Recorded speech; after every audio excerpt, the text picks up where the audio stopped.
A top official at the Department of Justice apparently reached out to the Trump legal team over the past few weeks. We're now learning to tell them that it is their belief, the belief of the DOJ, that he still has more documents that he hasn't turned over.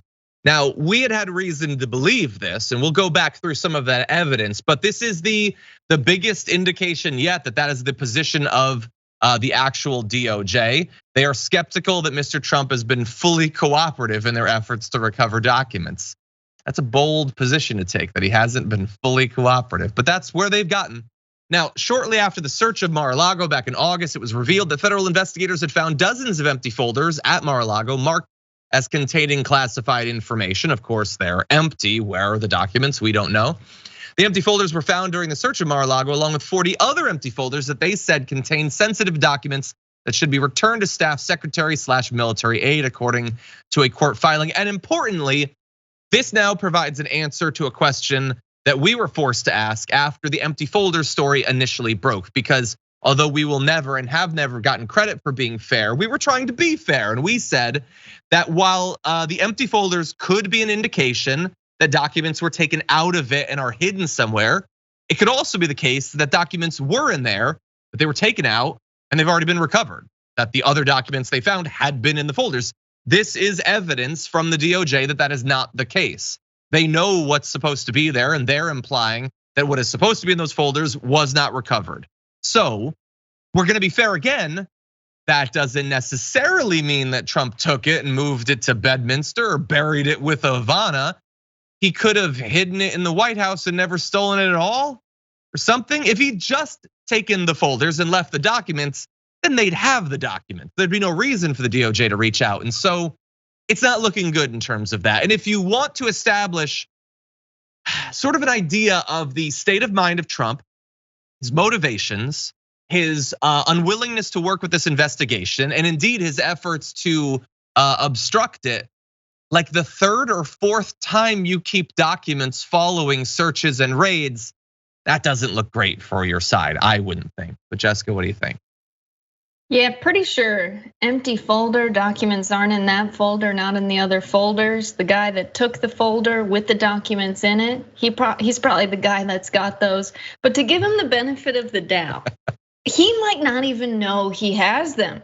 I could imagine a world where Donald Trump has these classified documents in between like paper takeout menus in his house, and he just doesn't know that they're there. He really seems like the kind of guy that uses the paper takeout menus and not the like Grubhub ordering on his phone. And he reads off of the menu and tells other people what he would like to order, and then he hands the menus back, and then classified documents go along with them. Nobody knows where they are. Seems like something that could happen. Nevertheless, why did it take them so long to come to this conclusion? They had so much time to look through the documents, make this determination. Also, if he took the folders with the documents, he could have taken a picture of them. He could have made a copy of them with the printer. Like, he's guilty regardless of if you recover this one copy of the classified document.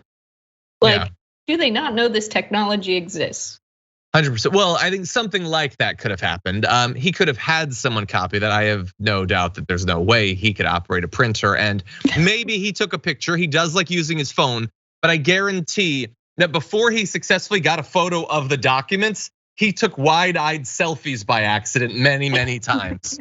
Yeah, no, he probably has I mean, that's like, we're supposed to pretend that it's something else. He took the documents because he wants to take the documents. He definitely took the documents. It is still, they say, unclear what the DOJ might do. And I woke up to this really weird thing that there was different versions of this like throughout the Trump administration, where like you have some people like Lawrence Tribe that are like, oh my God, this indicates the indictments are coming.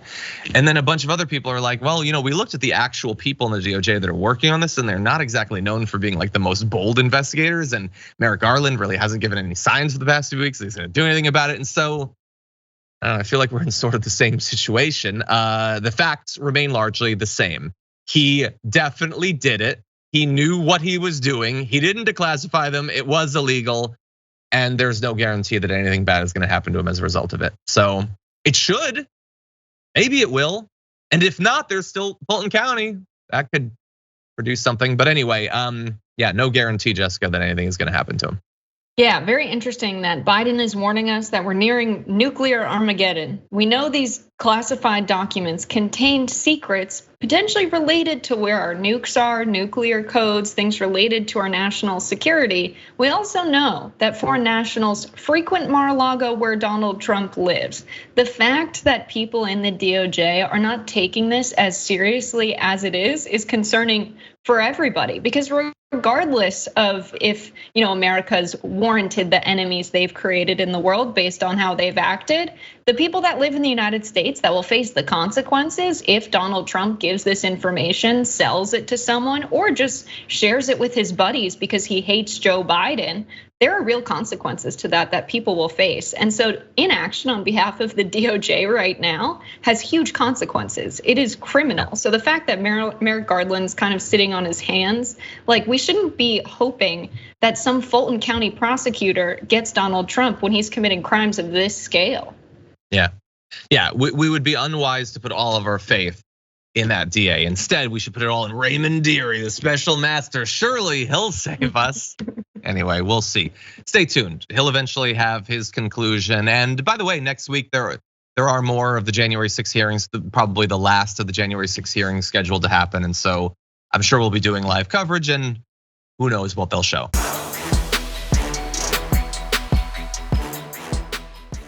Check out the Damage Report podcast each day, wherever you get your podcasts, whether Pocket Casts or Stitcher or iTunes. You can join me as I give you the news and stories you want, with a range of co-hosts and interview guests jumping in on the fun each day. Again, that's the Damage Report, wherever you get your podcasts. And if you get them at iTunes, don't forget to rate and review. Sometimes I'll read them live on the show.